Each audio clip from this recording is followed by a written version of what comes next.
Hello everyone दोस्तों, मैं अरुण शर्मा। आप देख रहे हैं द सोच। दोस्तों, इस वीडियो में बात करने वाले राहुल गांधी नेता प्रतिपक्ष के बारे में कि बीजेपी की सरकार को घेरने में उन्होंने कोई कसर नहीं छोड़ रखी है। अब मुद्दा गर्मा गया है कि चुनाव आयोग राजीव कुमार, जो इस बार रिटायरमेंट के कगार पे खड़े हैं, उनकी जगह नई नियुक्ति को लेके बीजेपी और कांग्रेस में घमासान है, जिसके चलते दोनों में मीटिंग हुई पर राहुल गांधी ने बीजेपी की एक नहीं सुनी और उस पर ढेरों सवाल दाग दिए हैं। दोस्तों, अगर आप पहली बार हैं, जुड़ सकते हैं। सारी वीडियो को देखने के लिए बात करते हैं राहुल गांधी के बारे में कि जो बीजेपी के पीछे इस बार हाथ धो के पड़े हुए हैं।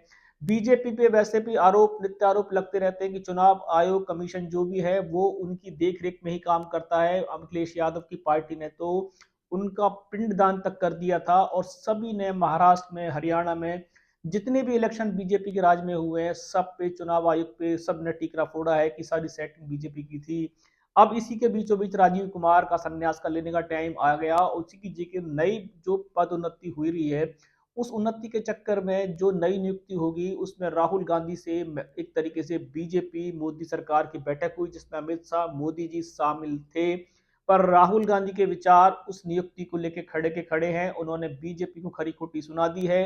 अब देखते हैं कि ये जो नियुक्ति होनी है चुनाव आयुक्त की, ये कोर्ट, सुप्रीम कोर्ट तक पहुंचेगी, क्योंकि अभी तक राहुल गांधी और अन्य दलों ने बीजेपी के ताल से ताल नहीं मिलाए हैं। उन्होंने सवाल खड़े कर दिए हैं कि ये नियुक्ति किसी भी रूप से वैध नहीं है, इसको अवैध घोषित कर दिया गया है।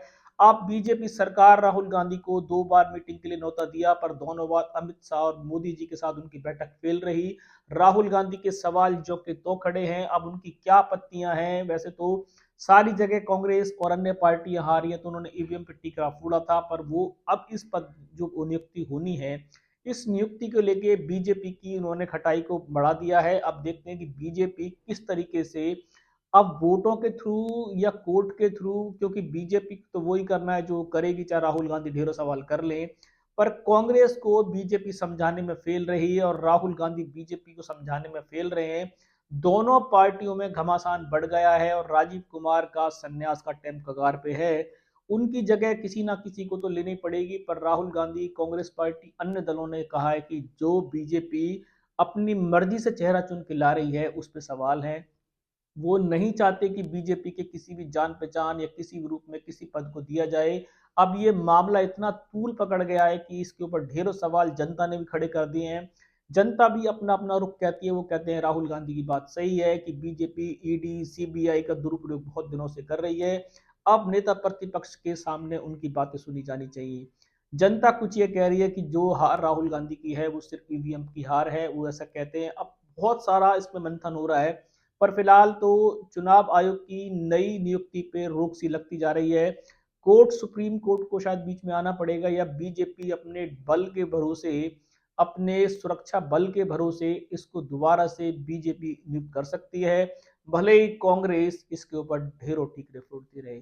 राहुल गांधी की बात से तो बीजेपी की बात नहीं बनी है। क्या दोनों की पार्टियों की सहमति के बावजूद ही नियुक्ति होगी, या बीजेपी कांग्रेस की एक ना सुनकर भी अपनी पूर्ति करेगी? इस रुझान पे सटीक सूचना लेके आएंगे कि चुनाव आयुक्त की नई नियुक्ति को लेके कांग्रेस और बीजेपी में ठन गई है। दोनों पार्टियां किसी भी रूप में एक दूसरे के विचार नहीं मिल रहे हैं और राहुल गांधी 2 बार बैठक का सामना करके भी बीजेपी के सामने सवाल बन के खड़े हैं। पर शायद बीजेपी उनके सवालों का जवाब देने में शायद पूरी कोशिश नहीं कर पा रही है। अब नियुक्ति किस तरीके की होगी, क्या आने वाले समय में बीजेपी कोर्ट, सुप्रीम कोर्ट के बलबूते लेगी या अपने संख्या बल के भरोसे लेगी? आने वाले समय पे विश्लेषण लेके आएंगे। अगर आप चैनल पे नहीं जुड़े हैं, जुड़ सकते हैं हमारी आने वाली सभी वीडियो को। मैं अरुण शर्मा मिलूंगा नई सोच के साथ। अपना ध्यान रखें।